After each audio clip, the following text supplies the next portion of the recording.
Hi, bonjour. My name is Francois Gau. I am the CEO of LEVY, Marketers for Industry and Tech. I'd like to take a few moments to share with you some of my passion and tips around generating spectacular growth using simple techniques. So let's start with a question. Do you have too many leads? Probably not. But if you do, are they high quality? Probably not. Therefore, how do we create successful sales and marketing campaigns that drive growth? That's a relatively simple question, but it's not an easy answer. So I'm going to try to walk you through some of the things I've been doing for 30 years and the why around those as to how it can apply to your business. First off, you're not alone. There's a lot of people in industry and tech that have the same kind of issues, and it's primarily due to, one, the technology has advanced significantly. Two, there's some demographic components to that, with some of the constituents that we deal with now having very different behaviors than the ones we dealt with in the past.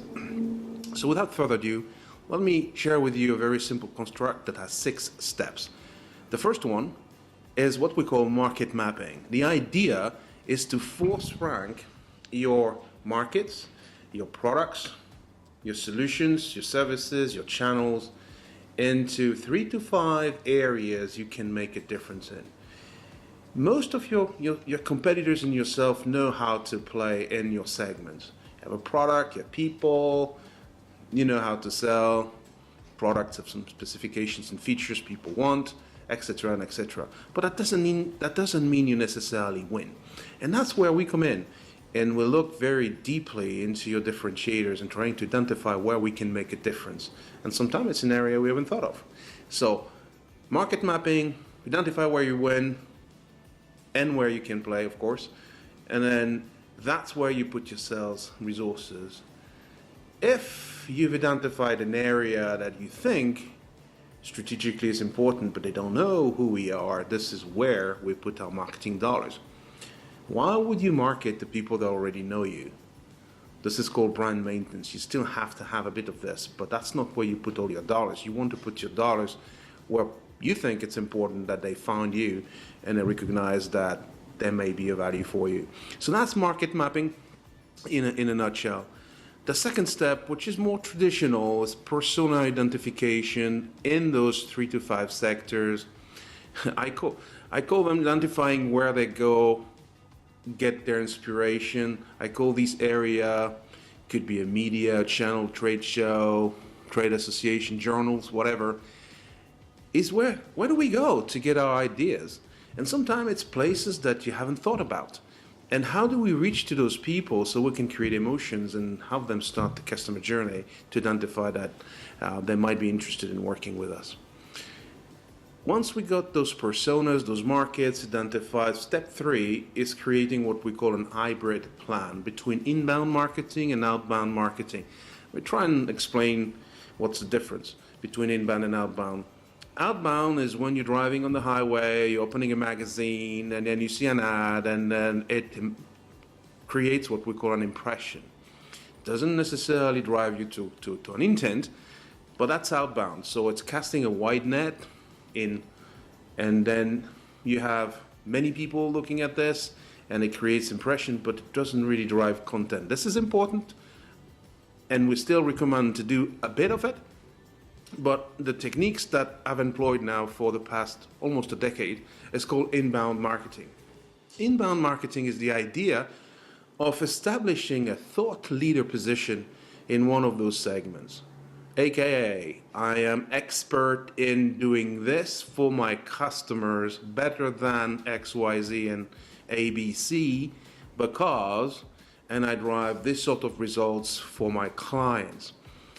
And as you position these messages through what we call curated content, original content in social, blogs, newsletters, targeted mailers, and probably more important than we realize, seminars, events that are catered to a very narrow group of those prospects to engage them into a very fruitful conversation. So that's the hybrid plan that we tend to want to put together with our clients that mix the traditional outbound with the more up-to-date, I would say, inbound techniques.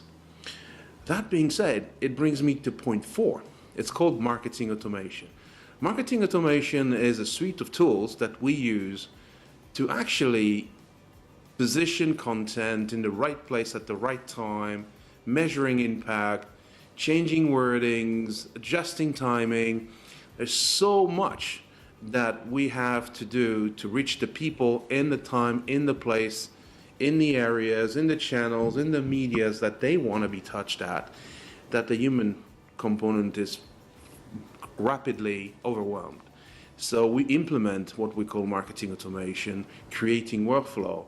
If we have an unidentified prospect, we know it from IP and cookies and also the things that come to one area of our website. When he or she identifies herself or himself as, I want to know more about this, then the UFO, no pun intended, becomes an identified target. And that software, those tools, those workflow allow you to continue to engage with that prospect through what we call the customer journey, providing content, refresh content, videos, blogs, images, anything, so that they're being engaged. And then we look at the score, and when it gets to a certain level, which we work with our clients with, then we pass it through sales. This becomes what we call a marketing qualified lead. So that being said, none of that would happen if we didn't do step 5, which is content generation. Make no mistakes, content is king. Okay, it hasn't changed. Different ways of getting content out, but it's still the biggest draw. So content comes in multiple ways: blog, a newsletter, an email, a spreadsheet with characteristics and specifications of the product, all kinds of different formats that could be enabled for distribution through those campaigns we just talked about. And let's not forget, in that step, we'll also execute on the campaign. They usually run 60 to 90 days. You have to be consistent for a little while so the message gets out and is picked up and you reach a certain saturation level, and then you move to the next campaign.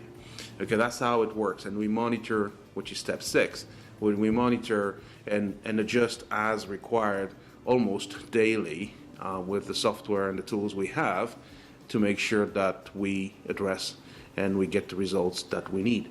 So what? Okay, now you're asking the question, so what?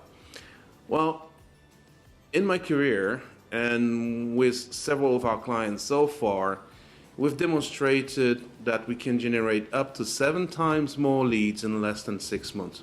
Think about it for a second, 7 times more leads in less than 6 months. And that's B2B, multi-tiered reaching, multi-segments, multi-channel. Pretty amazing, isn't it? And that turns into what I am really big on with my staff, is return on marketing investment, or ROMI. There's no point spending $1 in marketing if you don't get at least 10 times that in sales. That would simplify. It says if you're making 10% net income, if you spend $1 in hard cash, you need 10 times that to make up for it and make the first profit dollar. It's a little bit more complex than that. I'm oversimplifying, but that's kind of where my mission for this brand is. I want to make marketing count, and I hope you enjoyed this segment. And if you have any questions, you can reach out to me on my LinkedIn profile, on my email down at the bottom of the chart here, and I'm looking forward to come and visit you. Thank you. Have a great day.